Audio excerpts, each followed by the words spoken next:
ભારતના લોકલાડીલા વડાપ્રધાન શ્રી નરેન્દ્રભાઈ મોદીના નેતૃત્વ હેઠળ નવરાત્રીના પાવન અવસરે જીએસટી દરોમાં ઘટાડો કરી વેપારીઓને ભેટ આપી હતી।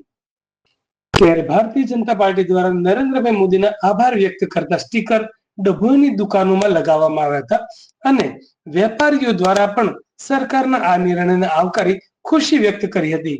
અત્રે ઉલ્લેખનીય છે કે પહેલા જીએસટીના સ્લેબ 18% થી 28% હતો, જે ઘટાડીને 5% થી 12% કરવામાં આવતા ઘણી બધી ચીજ વસ્તુઓના ભાવમાં ધરખમ ઘટાડો જોવા મળી રહ્યો છે। જેના ભાગરૂપે આજ રોજ ડભોઈના ધારાસભ્ય શૈલેષભાઈ મહેતા સહિત ભારતીય જનતા પાર્ટીના કાર્યકરો દ્વારા ડભોઈના વેપારીઓને નવા જીએસટી દર વિશે માહિતી આપી હતી અને ઘટાડેલા જીએસટી દરોથી વેપારીઓ તથા ગ્રાહકોને થનાર ફાયદાથી માહિતગાર કર્યા હતા। જીએસટી સ્લેબમાં ઘટાડા બાદ ભારતીય જનતા પાર્ટી દ્વારા વડાપ્રધાન નરેન્દ્રભાઈ મોદીનો આભાર વ્યક્ત કરતા સ્ટીકર ડભોઈના વેપારીઓને દુકાનોમાં લગાવવામાં આવ્યા હતા।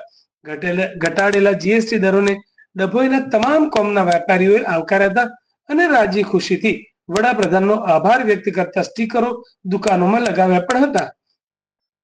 આ પ્રસંગે શહેર ભાજપ પ્રમુખ દીક્ષિતભાઈ દવે, મહામંત્રી હિરેનભાઈ શાહ, મહિલા મોરચાના સોનલબેન સોલંકી, અમિતભાઈ સોલંકી સહિત ભારતીય જનતા પાર્ટીના કાર્યકરો ઉપસ્થિત રહ્યા હતા। કેન્દ્રની સરકાર દ્વારા જીએસટીનો જે સ્ટેપ